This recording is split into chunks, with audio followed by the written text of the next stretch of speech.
penerimaan produknya dan sebagainya. Jadi kebiasaan pola hidup.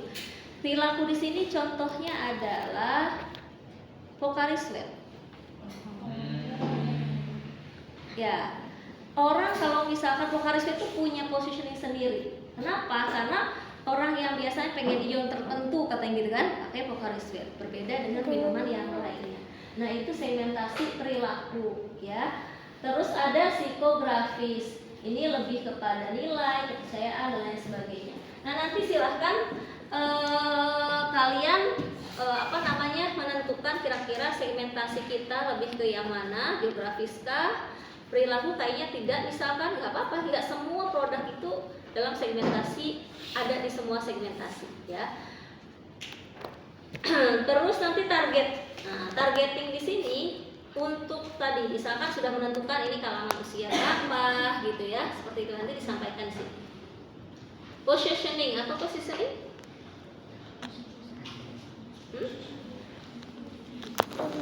Posisi berarti penempatan? Bukan. Positioning ini produk kita menempati posisi di hati konsumen itu seperti apa? Contohnya, kalau kita beli air mineral, kadang-kadang orang menyebutnya apa? Aku. Padahal sebenarnya air mineral banyak. Nah, jadi aku sudah punya positioning untuk air mineral di hati masyarakat, gitu, seperti itu. Ya, contohnya lagi deterjen. Rinso. Padahal sebenarnya deterjen banyak banget kan, tapi beli Rinso gitu. Yang mana ini mah daya bukan Rinso gitu ya. Nah, itu positioning. Boleh ini disebutkan juga dalam proposal Anda. Jadi positioningnya maksudnya menjadikan produk kita menempati posisi di hati masyarakat itu seperti apa. Oh, Eno kita menjadi makanan ringan yang enak, yang renyah misalkan seperti itu. Karena berbeda dengan yang lain ya. Terus strategi pemasaran. Nah, ini untuk strategi pemasaran kita bisa menentukan harga. Nanti harga ini nanti kita buat dalam berdasarkan dari yang keuangan ya. Jadi harganya ini nanti kita tentukan dari keuangan. Distribusinya nanti seperti apa?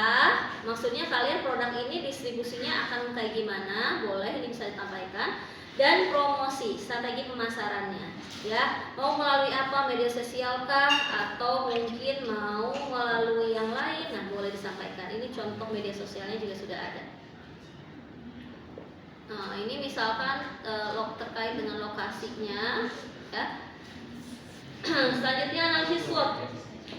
Di dalam aspek pemasaran ya, itu harus ada analisis SWOT. Nah, jadi ini pernah kita juga lakukan ya. Maksudnya pernah kita bahas juga. Analisis SWOT-nya apa? Boleh pakai paragraf seperti ini, poin-poin, atau sebaiknya pakai juga grafiknya ya, pakai gambar seperti itu biar nanti bisa ketahuan ini lebih banyak ya di mana.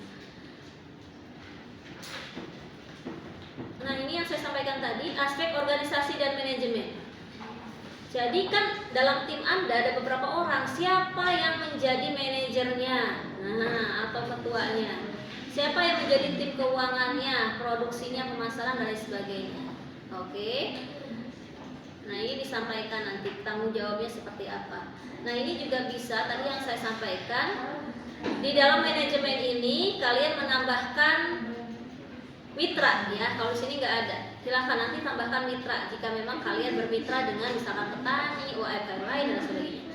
Nah, ini aspek finansial. Jadi disebutkan di sini peralatan. Tentunya peralatan di sini kalau ini kan peralatan tidak terlalu sering berganti kan ya, yang bisa dipakai seterusnya. Nanti disebutkan harganya ya. Jadi nama barangnya, harganya. Bahan baku kalau ini sebut ada per hari gitu ya, seperti itu. Tapi kalau kalian mau hitungannya per bulan boleh. Tapi nanti untuk per bulan kira-kira dapat berapa pieces itu tergantung kan. Jadi mau hitungannya per hari untuk bahan baku ini penentuan anggaran boleh. Nanti di sini kira-kira sehari dapat berapa. Atau misalkan per bulan, berarti di sini juga akan ditentukan berapa pieces ya.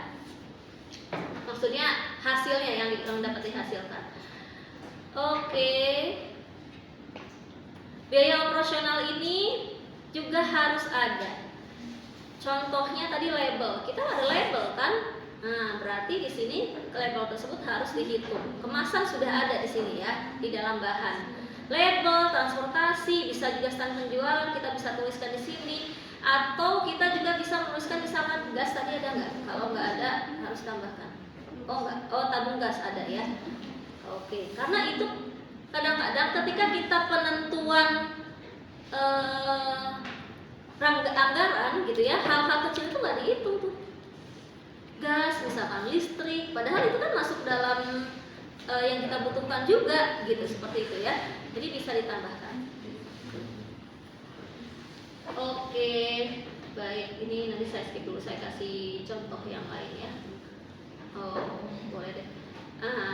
Ini untuk renyah enoki yang terjual kira-kira dengan produksi seperti itu. Nah, ini 50 pieces, mediumnya segini gitu ya.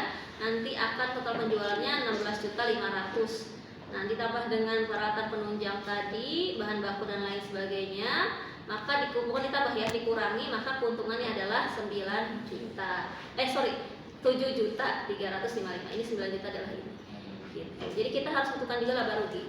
Ini bab 3, penutup, kesimpulan dan saran. Nah, lampiran-lampiran dasar pustaka kata. Lampiran-lampiran boleh ditambahkan di bagian belakang, atau kalau sudah di dalam berarti nggak usah dilampirkan. Selanjutnya ini yang perhitungan ini ya. Kalau tadi ada yang kurangnya itu, jadi kita untuk di pemasaran tolong seperti ini. Tadi kan ada rincian bahan baku sama alat, ya, oke. Kalau ini saya ambil contohnya dari proposal PKMK yang lolos 2 tahun lalu. Oke. Jadi memang di dalam proposal usaha sebaiknya ada harga pokok produksi. Harga pokok produksi ini maksudnya nanti kita akan menentukan kira-kira kita bisa jual produk kita itu dengan harga berapa. Ada perhitungannya biar kita tidak rugi, ya. Jadi ini bahan baku tadi 4.996, tambah biaya-biaya yang lain, jadi ternyata totalnya adalah 5.246.000. Nah, berarti kita bisa menjual dengan berapa unit gitu ya? Kita bisa menjual harganya berapa gitu ya untuk bisa balik modal setidaknya. Maka di sini. Jadi HPP yang tadi ini harga pokok produksinya 5.246.000 dibagi 125. Dari mana 125? Kita sudah menentukan di sini. Jadi dalam produksi tersebut kira-kira kita bisa mendapatkan berapa pieces gitu. Ya, tuh contohnya sini 125 set, kita 125 buah, dia sudah menentukan kira-kira berapa. Maka untuk balik modal inilah yang dijual harganya. 41.998. Ya, ini kalau balik modal, tapi kan kita pengen ada untungnya. Jadi boleh dijual dengan lebih dari harga ini. Nah, di sini dia akan jual 75.000.